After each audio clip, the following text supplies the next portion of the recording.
তারাবির নামাজ নিয়ে অনেক সমস্যা, ৮ না ২০ একটু বলবেন কি? বিষ্ণু ঈসা ইসলাম রমাদান কিংবা রমাদানের বাইরে ১১ রাকাতের বেশি পড়তেন না, সেক্ষেত্রে ৮ রাকাত পড়তেন তিনি। তারাবি বলেন বা কিয়ামুল লাইল বলেন, যেটাই বলেন, আর বাকি ৩ রাকাত ছিল বেতের পড়তেন। পরবর্তীতে ওমরে ফারুকের সময়ে উনি সাহাবীদেরকে বিচ্ছিন্ন হয়ে রাত্রিবেলা মসজিদে নামাজ পড়তে দেখে একত্রিত করলেন, তখন থেকে ২০ রাকাত চালু হলো। মসজিদে নববীতে, মসজিদুল হারামে আজও ২০ রাকাত হয়। আমি আল আজহার ইউনিভার্সিটি থেকে ব্যাচেলর করেছি, সেখানেও ২০ রাকাত হয়। তো যেহেতু এটা এবাদতের মাস, যত বেশি আবাদত করা যায় ততই ভালো। সাহাবারা ২০ রাকাত করেছেন। সাহাবারা তো আমাদের চেয়ে ইসলামকে ভালো বুঝেছেন। মসজিদুল হারাম, মসজিদ নববীতে আজও ২০ রাকাত হয়। মানুষদেরকে যত বেশি সুযোগ দেওয়া যায়, এবং ২০ রাকাত হওয়াটাই ভালো। ফলে কারো যদি স্বাস্থ্য খারাপ লাগে, সে চলে গেল বা কিছুক্ষণ বিশ্রাম নিয়ে আবার অংশগ্রহণ করলো।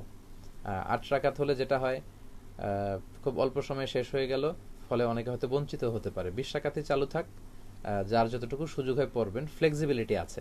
৮ রাকাত ২০ রাকাত, এখানে আমি বলেছিলাম সম্মানিত ভাইয়েরা, কোয়ান্টিটি ধর্তব্য না, মানে কয় রাকাত এটা বেশি গুরুত্বপূর্ণ না, গুরুত্বপূর্ণ কোয়ালিটি, কত ধীরস্থির ভাবে, কত স্মুথলি আপনি পড়ছেন। আলহামদুলিল্লাহ, আমি তো মালয়েশিয়াতে তারাবি পড়ি, কত চমৎকার ধীরস্থির ভাবে যে তারা পড়ে। মিশরে তারাবি পড়েছি, কত ধীরস্থির ভাবে পড়ে। হেরেম শরীফে কত ধীরস্থির ভাবে পড়ে। আপনারা দেশে ৮ না ২০ যারা আমার আলোচনা পছন্দ করেন, আমি তাদেরকে দাবির জায়গা থেকে বলবো, ৮ না ২০ তারা কেউ এ নিয়ে তর্ক করবেন না। আমার আলোচনা যারা পছন্দ করেন, ইসলামকে যারা পছন্দ করেন, তাদেরকে আমি বলবো, ইয়াং যুবক সমাজ যারা আছো, ৮ ২০ এগুলো আমি তোমাদের মুখে শুনতে চাই না। আমি শুনতে চাই যে কেন বাংলাদেশে এত দ্রুত তারাবি পড়া হয়, এ নিয়ে সবাই কথা বলেন, যে আমরা আস্তে আস্তে পড়বো। আমরা সারা বছর ব্যস্ত থাকি, রমাদানে একটু আমরা দাঁড়িয়ে আল্লাহর সামনে কতটুকু দাঁড়িয়ে থাকা যায়, এই অভ্যাসটা আমরা করার চেষ্টা করব। কারো যদি শরীরের খুব বেশি না খুলে, আপনি পড়েন, ৮ পড়েন, ১২ পড়েন, আবার শেষ রাতে উঠে কিছু পড়েন, যার যতটুকু সুযোগ। এ নিয়ে বিতর্ক করার কোনো সুযোগ নেই। বিধর্মীদের সাথে ইফতার করা যাবে কিনা? জি, বিধর্মীদের সাথে ইফতার করা যাবে ইনশাআল্লাহ। বিধর্মীদের টাকা ইফতার করা যাবে কিনা? হ্যাঁ, বিধর্মীদের টাকা দিয়েও ইফতার করা যাবে। বিধর্মীদের অনেকের হাদিয়া বিষ্ণু ঈসা ইসলাম গ্রহণ করেছেন। রোমের বাদশাহ হাদিয়া দিয়েছেন, বিষ্ণুনবী গ্রহণ করেছেন। বিধর্মী ছিল মুকাউকিস, তখন ফারাও, তখনকার ফেরাউন, মিশরের বাদশাহ হাদিয়া দিয়েছেন, বিষ্ণুনবী গ্রহণ করেছেন। এটা গ্রহণ করা জায়েজ আছে ইনশাআল্লাহ। শুধু বিসমিল্লাহির রহমানির রহিম বলে ইফতার করলে চলবে? হ্যাঁ, চলবে। আপনি খাবার শুরুতে বিসমিল্লাহ বলবেন। তবে আপনি বিষ্ণু ঈসা ইসলাম খেজুর বা পানি দিয়ে ইফতারি করে বিষ্ণু পড়তেন, যাহাবা যামা ওয়াবতাল্লাতিল উরুক ওয়া সাবাতাল আজরু ইনশাআল্লাহ। সারাদিনের তৃষ্ণা দূর হয়ে গেল, আমার রগে শিরায় উপশিরায় সিক্ততা পৌঁছে গেল, ইনশাআল্লাহ আমাদের প্রতিদান আল্লাহর কাছে নিশ্চিত হলো। কত চমৎকার দোয়া! এই দোয়াটা আপনি পড়বেন ইফতারি করে। নামাজের দ্রুত তেলাওয়াত হলে কি নামাজ হবে? নামাজটা আসলে সুন্নাতি তরিকায় হবে না, আর রুকু সেজদায় দেরি করলে নামাজই হবে না, আপনাকে সহ সেজদা দিতে হবে। তা'দিলুল আরকান, ধীরস্থির ভাবে। আমি সবসময় বলে থাকি যে নো রাশিং ইন সালাহ, সালাতে তাড়াহুড়ো নেই। নো হ্যাস্টিনেস ইন সালাহ, সালাতে তাড়াহুড়ো করা যাবে না। আপনি রিল্যাক্সের সাথে রুকু করবেন, পিঠটা সোজা হবে, স্ট্রেট ফরওয়ার্ড। রুকু থেকে দাঁড়িয়ে সোজা হয়ে দাঁড়ায় থাকবেন, আবার সেজদায় চলে যাবেন। আপনি 2 সেজদার মাঝখানে আপনি বসবেন, রিল্যাক্সের সাথে পড়তে হবে। বিশ্বনবীর সালাত ছিল রিল্যাক্সের সাথে, তাড়াহুড়ো করলে আসলে এটা সালাত হয় না। হুজুর, প্রেম করা যাবে কিনা?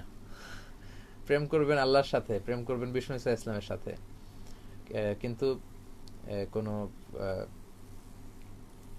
গায়রে মাহরাম নারীর সাথে আসলে প্রেম করা যাবে না। বিবাহ বহির্ভূত সব সম্পর্ক হারাম। হয় বিয়ের মাধ্যমে সম্পর্ক, অথবা মা মালাকাত আইমানুকুম, যদি দাসী। কিন্তু এটা প্রথাটা এখন নাই, বিষ্ণুর সময় ছিল। আবার ইমাম মাহদী আসলে, ঈসা আলাইহিস সালাম আসলে সেটা হবে। তো বিবাহ বহির্ভূত সব সম্পর্ক ইসলাম এগুলো হারাম করেছে, আর হারামে কোনো বরকত নেই। আলটিমেটলি এটা গজব নিয়ে আসবে। রোজা রেখে কাউকে রক্ত দেওয়া যাবে কি? আমি বলেছিলাম যে 1 কাপ, কাপিং পরিমাণ, সিঙ্গা লাগালে যে রক্ত, চায়ের কাপে 1 কাপ পরিমাণ রক্ত বেরোলে রোজা ভেঙে যাবে। অল্প ব্লাড নিয়ে ব্লাড টেস্ট করলে রোজা ভেঙে যাবে না। কিন্তু কাউকে রক্ত দেয়া যাবে কিনা? রক্ত দিন, জীবন বাঁচান। আমি বলেছি মাকাসিদুশ শরিয়ার প্রথমটি হচ্ছে হেফজুন নাফস, জান বাঁচাতে হবে। অনেক সময় অ্যানাউন্স দেওয়া হয় একজন মুমূর্ষু রোগীকে বাঁচাতে হলে রক্তের প্রয়োজন, রক্তের গ্রুপ বি পজিটিভ। তখন আপনি কি করবেন? আপনার বি পজিটিভ হলে দেওয়ার সুযোগ থাকলে অবশ্যই দিবেন, কারণ জীবন বাঁচাতে হবে।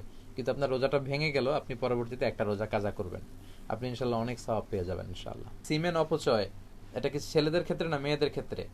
প্রিয় ভাই খুব সুন্দর প্রশ্ন করেছেন। এটা ছেলে মেয়ে দুইজনের ক্ষেত্রে সিমেনকে অপচয় করা যাবে না। আল্লাহ কিয়ামতের দিন জিজ্ঞেস করবে যে কেন তুমি এই পাপ কাজ করেছো। এটা শুধু ছেলেরা না, মেয়েরাও যদি আনইথিক্যালি সিমেন আউট করে এটার জন্য কিন্তু তারা আল্লাহর কাছে মুআখাজা হবে। মা বাবা নাম রেখেছে তা যদি ইসলামিক না হয় কি করব? নামটা তো আসলে ইসলামিক হওয়া উচিত। একজন মুসলমানের নাম ইউদাউনা ইয়াউমাল কিয়ামাতি বিআসমাইকুম ওয়া আসমাই আবাইকুম ফাআহসিনু আসমাআকুম।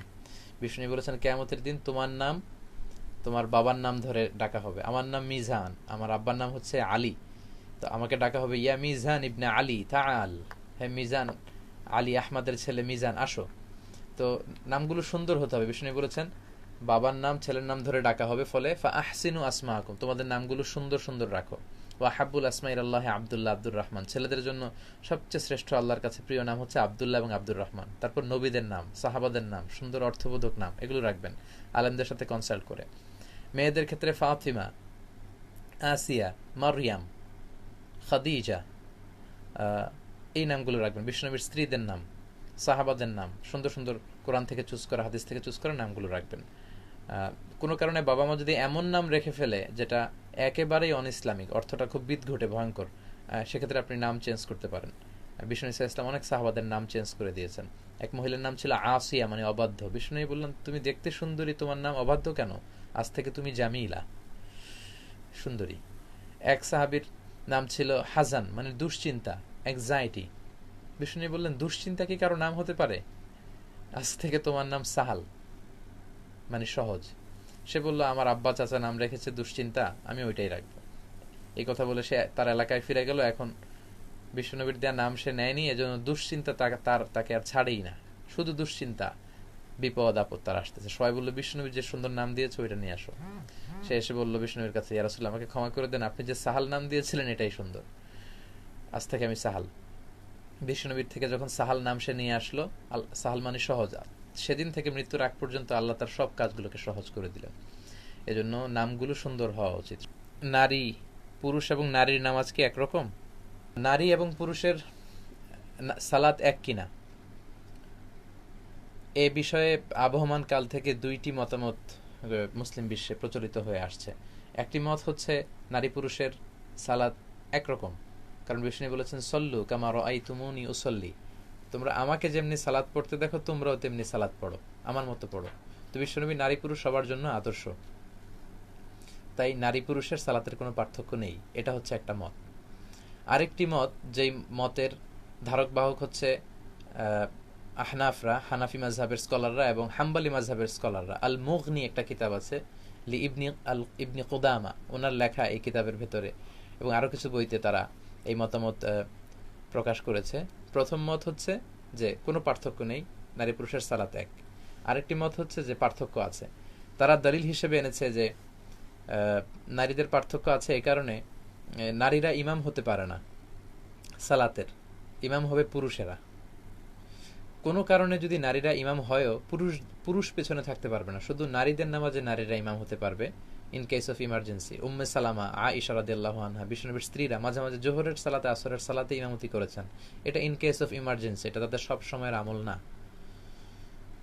তো সেক্ষেত্রে আবার শর্ত হচ্ছে জাহারি কেরাতে নারীরা আওয়াজ করে পড়তে পারবে না। যেমন আমি পুরুষ, আমি মাগরিবের নামাজের ইমামতি করলে আওয়াজ করে সূরা পড়ব, কিন্তু নারী যদি ইমাম হয়, পুরুষদের তো ইমাম হতেই পারবে না, শুধু নারীদের হতে পারবে ইন কেস অফ ইমার্জেন্সি, কিন্তু তিনি আওয়াজ করে, তাদের কোনো জাহারি কেরাত নেই, সব সিররি।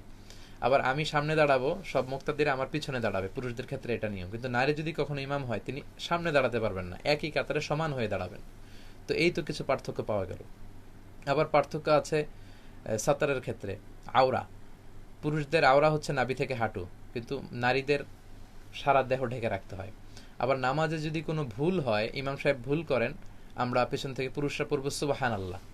নারীরা যদি জামাতে থাকে তারা কিন্তু সুবহানাল্লাহ বলতে পারবে না, তারা হাততালি দিবে, তারা বুকে হাত বেঁধে এরকম এরকম হাততালি দিবে। হাদিসে এসেছে যে আত-তাসবিহু লির-রিজাল ওয়া তাসফিকু লিন-নিসা, নামাজে কোনো সমস্যা হলে ফালিউসাব্বিহুর রিজাল ওয়া লিউসাফফিকুন নিসা, পুরুষরা সুবহানাল্লাহ বলবে। আমরা বাংলাদেশে আল্লাহু আকবার বলে লোকমা দেই, আল্লাহু আকবার বলে ফেলি।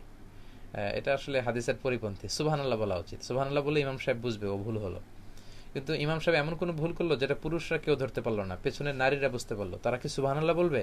না, তাদের আওয়াজটাও কিন্তু আওরা, পর্দা। এই জন্য তারা হাত বেঁধে আছে এভাবে, সবাই মিলে হাততালি দিলে এভাবে সবাই, ইমাম সাহেব বুঝতে পারবে ও তাহলে কোনো ভুল হয়েছে, তিনি শুধরে নেবেন।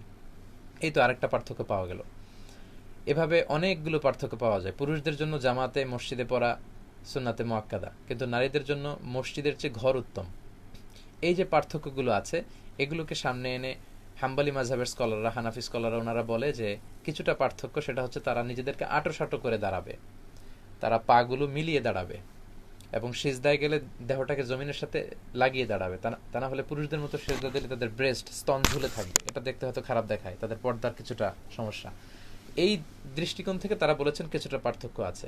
তো আবহমান কাল ধরে এই দুইটা মত, এক মত বলে যে না কোনো পার্থক্য নেই, আর এক মত বলে যে কিছুটা পার্থক্য আছে, যাতে নিজেদেরকে আরেকটু আব্রু পর্দার মধ্যে রাখা যায়।